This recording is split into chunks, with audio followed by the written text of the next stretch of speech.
saved by the bell. He's up, and he's a champion. Could be out of it. What's going on with the referee here? Where's the count? It's 10, it looks like. It's the longest count we've seen.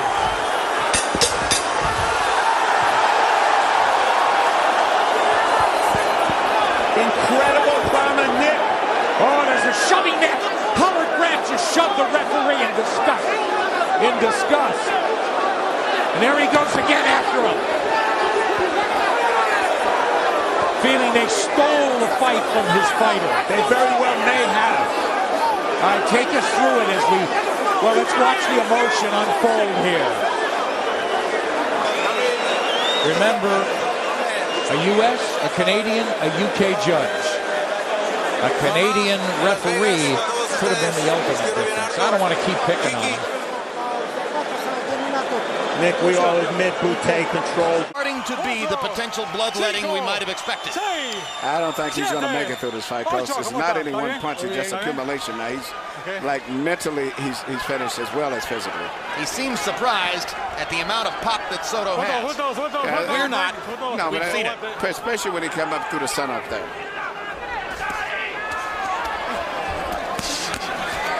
That's the left uppercut again. That left hook. Left uppercut. Joe Cortez is thinking of stopping it.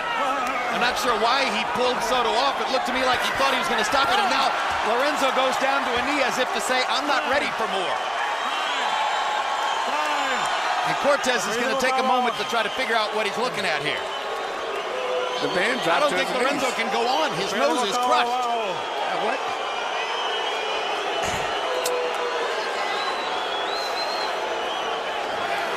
So Cortez has called a foul.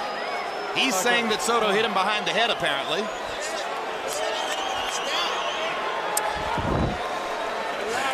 Let's hear it. Harold Letterman, what'd you say? Joe Cortez said that Humberto Soto hit Francisco Lorenzo when he was on a canvas. In other words, he said it was a late shot. At that point, instead of counting, he called time. His nose, his eyes cut up. Okay. He can't fight. Yeah. Ladies and gentlemen, referee Joe Cortez has called a halt to this bout. The official ruling is Lorenzo was hit while down. That's a disqualifying blow, ruled an intentional blow as he was down. The fight comes to an end. The winner by disqualification, Francisco Lorenzo.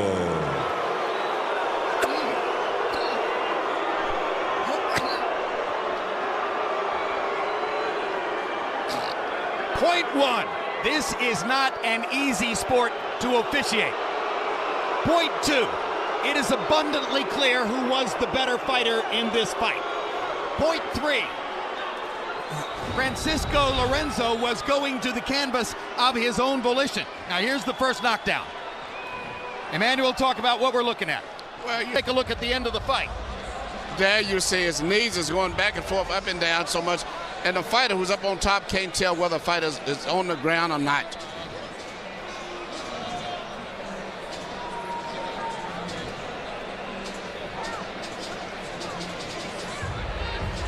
At what point did Soto make contact with Lorenzo while he was down? We didn't get to it yet.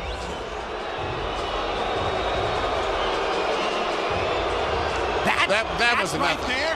That's a disqualifying blow. I don't even think the punch even landed. If it did, it wasn't in the pack. The man was in the process of having throwing a combination to finish his man off, which is what a professional fighter is trained to do when he has his man hurt in this situation. That right there is what Joe Cortez decided was worthy of a disqualification against Humberto Soto. And here's one more look as Lorenzo voluntarily goes to the canvas. First, Cortez pulls the fighters apart for no apparent reason, then pulls them apart again for no apparent reason.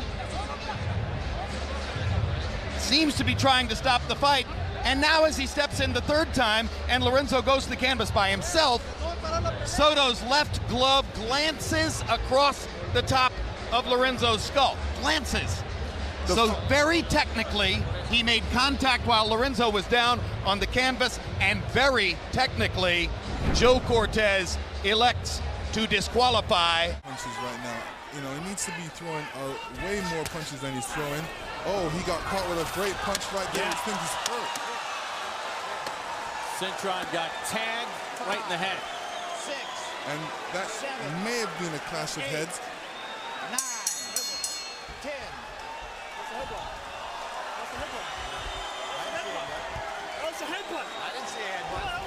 Oh, Cintron's claiming a headbutt.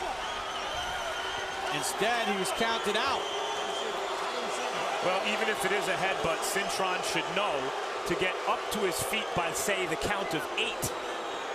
You know, at least a second or two to spare. He did have his gloves off the canvas before the count of 10.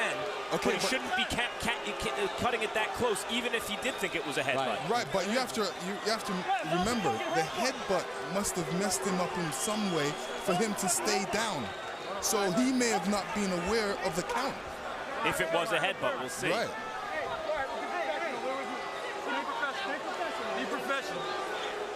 Well, let's take a look at it. Again, here right near the end of the round. No headbutt. Oh, he thought it was a headbutt.